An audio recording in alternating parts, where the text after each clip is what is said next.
В Сыктывкаре прошла премьера художественного фильма под названием «Одна неделя с ней». Это проект студии театра и кино «Бет». Почти 2,5 часа закрученного и оригинального сюжета. Сама кинолента снята в жанре фантастики, драмы и комедии одновременно. Более того, создатели полностью озвучили и продублировали картину. О том, что получилось, расскажет Константин Куратов. Да я не понял, нас же 5 было. Где еще один? Сергей! Сереги нет! Сергей! Весь актерский состав исключительно любители, но это скорее дополнительный стимул для того, чтобы снять что-то действительно интересное и масштабное, признается режиссер картины. Уже с первых кадров понятно, что «Одна неделя с Нией» – это бесконечные погони и романтика. В центре сюжета спецслужбы, инопланетяне и засекреченные базы. В практике нашей студии это второй фильм полнометражный. До этого мы снимали «Санитарный день», который выходил в феврале этого года.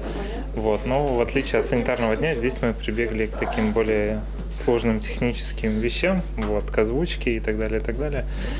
Поэтому можно, наверное, сказать, что это более полноценный опыт. Съемки фильма закончились только в сентябре. За месяц удалось смонтировать фильм продолжительностью в 2,5 часа. Кроме того, озвучить его. Такой скоростью может похвастаться далеко не каждая профессиональная студия кино.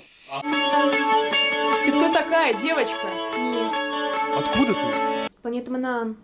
Съемки шли в Москве, Новосибирске и, конечно же, Сыктывкаре. Режиссер фильма признался, бюджет картины составил всего около 3000 рублей. Что неудивительно, вся группа работала на добровольных началах, так сказать, за идею. Мы работали прям с утра до вечера. И сложно было сохранять этот настрой, потому что ты уже устал, тебе хочется есть, тебе жарко, когда ты в +40 в джинсах, в кожанке, потому что так надо. И ты должен не психовать, то есть все это скрыть и сосредоточиться полностью на характере персонажа. Когда выбежала на ту улицу, по которой они ушли, их там уже не было. Я пошла в полицию.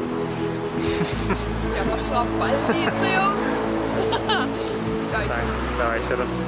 Главное не стесняться, говорят ребята, ведь давно известно, жизнь – театр, и все мы в ней актеры. Фильм будет полностью готов к показу в марте следующего года. Посмотреть его смогут все желающие. Картину выложат в социальных сетях.